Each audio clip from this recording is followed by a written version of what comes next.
বিশ্বনবী খাদিজাতুল কুবরা, ওনার প্রথম স্ত্রী খাদিজাতুল কুবরা তাহেরাকে কবরের মধ্যে রেখে দিয়ে কাঁদতে শুরু করলেন, চোখের পানি ছেড়ে অনেক দোয়া করলেন। দোয়া শেষে সব সাহাবারা ঘরে ফিরে যায়, বিশ্বনবী যায় না। সাইয়েদনা আবু বকর বললেন, ও নবী চলেন ঘরে যাই। অনেক তো দোয়া করলেন, বিশ্বনবী বললেন, আবু বকর তুমি যাও, আমি যাব না। এটা সাধারণ মহিলা না, এটা বিপদের দিনের সঙ্গিনী খাদিজা। মক্কায় যখন আমার কেউ ছিল না, খাদিজা আমারে ভুলে নাই। 3 বছর কাফিররা আমাকে জেলখানায় বন্দি রেখেছে, নাম শিয়াবে আবি তালেবের জেলখানা। আমার স্ত্রী ওই জেলখানার জীবনেও আমারে ছাড়ে নাই, আমার সাথে 3 বছর খাদিজাও জেল খেটেছে।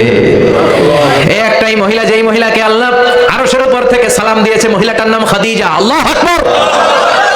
আমার সব সন্তান আল্লাহ খাদিজার পেট থেকে দিয়েছে। ফাতিমাতুজ জোহরা খাদিজার মেয়ে, জাইনাব খাদিজার মেয়ে, উম্মে কুলসুম খাদিজার মেয়ে, রুকাইয়া খাদিজার মেয়ে, আবুল কাসেম বিশ্বনবীর ছেলে খাদিজার ছেলে, আব্দুল্লাহ যাকে তাইয়্যিব এবং তাহের নামে আমরা চিনি, সেও খাদিজার ছেলে। সুবহানাল্লাহ।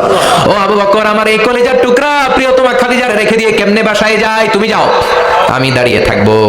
এখনই মুনকার নাকির এসে খাদিজারে প্রশ্ন করবে, আমি দেখবো খাদিজা উত্তর দিতে পারে কিনা।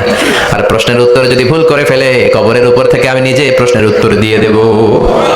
সাইয়েদনা জিবরাইল বললেন, নবী আপনারা দাঁড়িয়ে থাকার দরকার নাই, আবু বকরের সাথে ঘরে চলে যান। আল্লাহ জানিয়ে দিয়েছে, খাদিজার কবরের প্রশ্নে যদি কোনো সমস্যা হয়, আরশের উপর থেকে খাদিজার প্রশ্নের জবাব আল্লাহ নিজে দিয়ে দিবে।